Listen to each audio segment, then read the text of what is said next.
Selamat siang Bapak Ibu semuanya. Kali ini kita akan berdiskusi mengenai perencanaan search capacity dalam konteks COVID-19.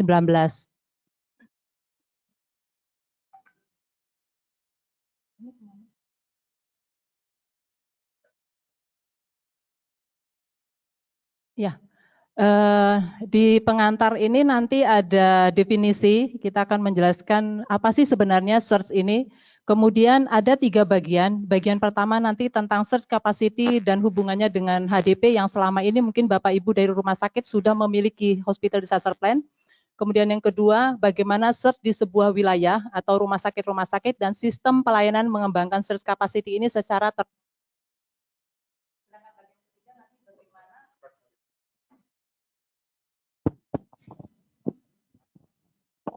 Sedangkan yang ketiga nanti adalah bagaimana kasus di DIY sendiri ini sebagai studi kasus di Jogja. Ya, baik. Kalau kita melihat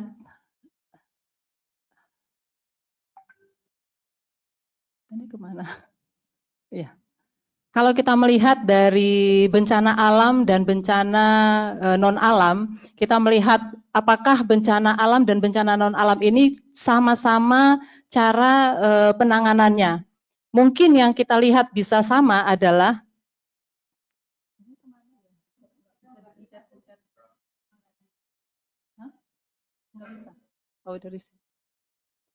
Oke, baik. Ya, kalau kita bisa melihat dari kebijakan sistem pengorganisasian, saya yakin bahwa dalam situasi penanganan bencana ini kebijakan sudah banyak sekali. Kemudian sistem pengorganisasian ini adalah yang utama jika terjadi bencana biasanya harus ada sistem komando. Nah, yang mungkin agak sedikit berbeda adalah pada saat analisis risiko dan skenario, kemudian fasilitas dan search capacity-nya bagaimana, serta SOP yang ada. Kemudian dengan penanganan kasus. Di bencana alam memang tetap penanganan kasus sesuai dengan kasus yang ada. Misalnya gempa bumi pasti berbeda dengan bencana gunung berapi. Dan kemudian saat ini adalah COVID-19 yang mungkin berbeda dengan bencana non alam misalnya DBD. Nah, ini yang perlu kita perhatikan. Nah, kemudian lagi kebijakan, apakah kebijakan ini mungkin bisa bertambah oleh karena sebuah kasus, contohnya saat ini ada COVID-19, mungkin ada kebijakan-kebijakan yang dibutuhkan untuk percepatan penanganan dari COVID-19 ini. Nah, kalau kita melihat dari definisinya, definisi search capacity ini sendiri adalah kemampuan sistem pelayanan kesehatan untuk secara cepat menambah kapasitas melebihi dari kondisi pelayanan normal untuk memenuhi kebutuhan pelayanan medis yang meningkat. Ini adalah search capacity. Jadi kemampuan sistem pelayanan kesehatan untuk secara cepat menambah kapasitasnya. Kemudian kalau search hospital ini sendiri, search hospital adalah fasilitas yang didesain dalam kondisi darurat untuk menambah rumah sakit yang ada saat ini. Nah, ini sangat penting untuk saat ini COVID ya. Sedangkan kalau kita melihat dari definisi hospital disaster plan, ini adalah perencanaan rumah sakit dalam menghadapi keadaan darurat bencana. Artinya ada perencanaan yang sudah disiapkan rumah sakit sebelum terjadi keadaan darurat. Kalau kita melihat hubungannya antara search capacity dengan HDP, HDP dalam SNARS itu sudah ada, misalnya salah satu contoh dari elemen penilaian ini sudah jelas. Tapi apakah karena ini kebetulan COVID juga kita belum pernah mengalaminya baru kali ini, apakah rumah sakit memang sudah siap untuk menghadapi COVID? Kalau kita melihat dari maksud dan tujuannya ya, kita melihat dari search capacity-nya itu ada struktural. Apakah di dalam bencana COVID saat ini itu sudah jelas komandonya? Kemudian ada sistem komunikasi. Apakah sistem komunikasi sudah jalan pada saat COVID sekarang ini? Kemudian sumber alternatif. Apakah rumah sakit saat ini sudah memiliki sumber-sumber alternatif untuk SDM yang mereka butuhkan? Kemudian pelayanan alternatif. Apakah rumah sakit saat ini sudah menyiapkan pelayanan ataupun ruangan ataupun misalnya tempat untuk pertambahan pada saat kasus darurat seperti saat sekarang ini. Nah, ini sebenarnya kalau misalnya rumah sakit yang sudah memiliki hospital disaster plan, seharusnya mereka ini sudah merancangkan hal ini. Nah, kita kembali lagi ke self assessment. Saya tertarik kemarin pada waktu dengan Daniel ya, ada self assessment ini kadang-kadang rumah sakit menilainya itu bahwa mereka siap, selalu mengatakan siap, tapi siap dalam hal apa?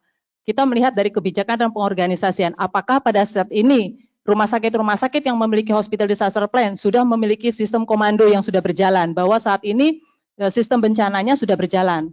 Kemudian kita lihat komunikasinya sudah seperti apa. Belum lagi logistik yang sangat-sangat dibutuhkan, APD yang sangat dibutuhkan oleh rumah sakit pada saat ini. Kemudian fasilitas dan SDM, pembiayaannya seperti apa, belum lagi koordinasi dan sosialisasi. Lalu kalau kita berbicara dengan DIY sendiri, ada 25 rumah sakit rujukan. Apakah 25 rumah sakit rujukan ini sudah siap jika semuanya menerima pasien COVID pada saat ini?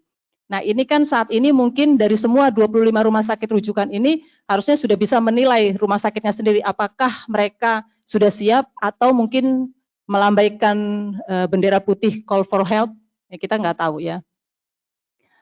Nah, kalau di HDP ini memang saya nggak menjelaskan secara detail ya, maksudnya satu persatu karena ini memang bukan, kita tidak berbicara tentang apa yang harus disiapkan rumah sakit sebelumnya, tapi kita mau melihat bagaimana rumah sakit pada saat ini untuk search capacity dan skenario yang disiapkan. Jadi dalam kami mendampingi rumah sakit, beberapa rumah sakit untuk menyusun hospital disaster plan, biasanya kami meminta rumah sakit untuk menyiapkan skenario. Dan mungkin ini menjadi pembelajaran juga buat kita, kalau selama ini skenarionya itu hanya satu jenis, mungkin saat ini kita bisa, rumah sakit bisa menyiapkan 3 skenario, artinya skenario gempa mungkin atau yang bencana alam, skenario yang terburuk untuk non alam, kemudian skenario untuk sosial. Nah, ini mungkin menjadi masukan juga buat ke depannya. Kemudian kita masuk ke bagian kedua, search di sebuah wilayah. Bagaimana rumah sakit dan sistem pelayanan mengembangkan search capacity secara terorganisasi. Kalau kita melihat komponen dari search capacity ini sering disebut dengan 4S, yaitu staff, structure, and system. Staff itu untuk SDM, personal, kemudian staff itu untuk peralatan, structure itu untuk fasilitas, sedangkan sistem ini lebih kepada kebijakan manajemen dan prosesnya seperti apa. Nah, saya akan berbicara lebih dulu ke fasilitas karena ini yang sekarang sedang kita diskusikan. Kalau jenis fasilitas ini ada 3 yang secara besar. Yang pertama itu kita menggunakan rumah sakit yang sudah tidak berfungsi. Kemudian yang kedua, memanfaatkan fasilitas yang dapat diubah menjadi rumah sakit. Sedangkan yang ketiga, membuat fasilitas bergerak dan portable. Nah, kalau kita melihat dari jenis search hospital, yang pertama, apakah Indonesia sudah membuat situasi ini, membuka rumah sakit yang sudah ditutup? Saat ini Pulau Galang sedang dibuka untuk dijadikan tempat pasien untuk COVID. Nah, artinya ini sudah kita laksanakan. Tapi apakah di DIY sudah melaksanakan ini? Apakah ada rumah sakit yang akan kita buka di DIY? Kita belum tahu. Nanti kita akan diskusi bersama-sama. Tetapi dalam membuka rumah sakit yang sudah ditutup, ini tidak hanya asal membuka rumah sakit, karena kita butuh ahli dari rumah sakit dan ahli lingkungan untuk melihat situasi bahwa rumah sakit itu seperti apa yang akan kita lakukan, baik itu untuk korban massal maupun sekarang ini untuk karantina. Apakah untuk karantina seperti apa yang harus kita butuhkan. Nah, kalau kita berbicara tentang hospital disaster plan lagi, artinya apapun itu plannya harus tetap mempertahankan standar. Jadi tidak hanya asal-asalan dibuat. Artinya search kapasitas yang dibuat untuk rumah sakit yang dibuka ini juga harus dipersiapkan dengan matang. Kemudian yang kedua, ini ada yang fasilitas peluang, ini kita menggunakan bangunan yang non-medis. Nah, saat ini yang digunakan adalah Wisma Atlet. Atau kalau misalnya DIY sekarang memiliki skenario, misalnya skenario terburuk, bahwa kita harus membuka Wisma Haji misalnya. Ini juga bisa digunakan. Atau mungkin juga untuk pelayanan-layanan yang sudah ada. Ini sangat meminimalkan anggaran. Jadi misalnya rumah sakit itu ada bangsal-bangsal yang selama ini tidak digunakan. Atau mungkin ada 2 lantai gedung yang selama ini mungkin digunakan sangat minimal sekali dan itu bisa dipakai. Contohnya saat ini yang sudah dilakukan adalah RSPI Suroso dan RSPAU DIY. Ini yang rencananya DIY akan menempatkan RSPAU menjadi rumah sakit COVID salah satunya. Nah, sedangkan yang ketiga, kita melihat ada fasilitas medis bergerak. Fasilitas medis bergerak ini sering dilaksanakan kalau misalnya terjadi bencana alam dan seperti rumah sakit kontainer. Kemudian fasilitas portable ini juga sering dilaksanakan untuk rumah sakit lapangan tenda. Tapi apakah yang dimaksud dengan rumah sakit lapangan tenda ini memang sesuai dengan standar atau tidak? Ini mungkin akan kita bahas di lain kali khusus untuk rumah sakit lapangan tenda. Saya nggak akan menjelaskan di sini bagaimana harusnya rumah sakit lapangan tenda, tetapi ini juga bisa dilakukan kalau terjadi bencana alam. Kalau bencana COVID mungkin kita banyak hal yang harus kita pikirkan. Sedangkan untuk penambahan ruang gawat darurat untuk menggunakan sistem informasi pelatihan dan lain-lain ini yang tidak pernah dilaksanakan. Nah, kemudian yang kedua, kalau kita sudah menyiapkan rumah sakit, baik itu penambahan gedung rumah sakit seperti contohnya tadi Wisma Atlet atau Wisma Haji ataupun mungkin RSPAU dengan bangsal yang dibuka, gedung lantai gedung yang harus kita buka. Tapi apakah yang kita pikirkan kembali adalah bagaimana dengan SDM-nya? SDM ini apakah kita seperti semudah pada saat bencana gempa bumi yang menerima relawan dari berbagai daerah. Sedangkan penyebaran kasus untuk COVID ini sangat cepat sekali. Nah, kalau kita melihat, kita mengatakan bahwa kita tidak melakukan pengiriman relawan, apakah individu ataupun dari tim medis di beberapa daerah, tetapi pada kenyataannya, contoh di Wuhan, mereka juga mengirimkan tim medis mereka untuk membantu ke rumah sakit pada saat terjadi lonjakan yang begitu besar. Nah, apakah ini bisa kita laksanakan di sini? Mungkin nanti ini juga bisa menjadi diskusi kita. Kemudian apakah mungkin kita bisa meminjamkan staf dari rumah sakit yang non-search ke rumah sakit search. Artinya rumah sakit yang tidak dipakai untuk dikembangkan, ini bisa membantu ke rumah sakit yang akan dikembangkan. Nah, salah satunya lagi karena ini kasusnya unik, sehingga kita memang banyak hal yang harus kita pikirkan. Kalau kita memanggil atau membuat relawan yang datang untuk membantu di rumah sakit ini nanti, bagaimana dengan perlindungan mereka? Apakah asuransi mereka siap untuk diberikan kepada relawan-relawan yang bertugas ini? Atau bagaimana dengan salary mereka? Apakah mereka diberikan gaji tambahan untuk ini? Nah, ini juga perlu menjadi bahan pemikiran kita kalau kita membuat satu search capacity fasilitas untuk SDM. Nah, kalau kita melihat dari lingkaran ini, saya melihatnya dari kecukupan perawat ini kebetulan yang bahasa Indonesia ya. Kalau bahasa Inggrisnya itu mengatakan sufficiency of care. Artinya bahwa kalau kita melakukan tujuan dari fasilitas search ini kan mempertahankan standar perawatan yang tinggi. Artinya rumah sakit itu sudah memiliki standar yang harus mereka siapkan. Tapi kalau terjadi bencana, apakah standar itu masih tetap bisa tercapai? Nah, harapannya standar pelayanan minimal atau kecukupan perawatan ini harus tetap dilaksanakan. Nah, kalau memang kita tidak bisa, rumah sakit itu harusnya di sini kembali lagi ke self assessment ya. Jadi kalau memang rumah sakit itu sampai kepada tenda rumah sakit juga mereka ternyata tidak bisa melakukan, mungkin mereka bisa keluar dari lingkungan sesuai kebutuhan. Kita melakukan membutuhkan melakukan search fasilitas tadi. Atau mungkin mundur secepat mungkin dan mengatakan call for help bahwa kami tidak bisa, rumah sakit kami tidak sanggup untuk menerima pasien COVID. Mungkin seperti itu. Nah, untuk yang ketiga, ini peralatan dan ini yang sekarang sedang diributkan ya, APD. Apakah rumah sakit yang akan kita buka nantinya, bagaimana kita mau ngambil APD, dari mana kita akan memenuhi APD-APD ini tadi, dan bagaimana kita memenuhi untuk obat-obatan, atau tempat tidur, atau ventilator yang sangat dibutuhkan sekarang ini, atau rumah sakit yang tadi non medis itu kita buka, apakah kita perlu ruang isolasi atau kita hanya melakukan di situ untuk tempat karantina saja.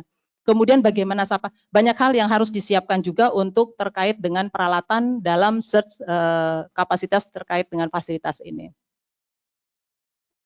Nah, yang keempat yang tidak kalah penting adalah sistem kebijakan. Nah, kebijakan ini kita bisa merencanakan pendirian search hospital ini bisa lancar, bisa baik, bisa terencana dengan baik kalau kita sudah benar-benar menyiapkan selain fasilitas SDM-nya, kemudian peralatan, sistem komunikasinya, IT, dan pendanaannya. Nah, di sini ini sangat dibutuhkan adalah konektivitas untuk pimpinan wilayah. Artinya pimpinan wilayah di daerah itu Pemda, baik dari gubernur, sekda, dan sebagainya.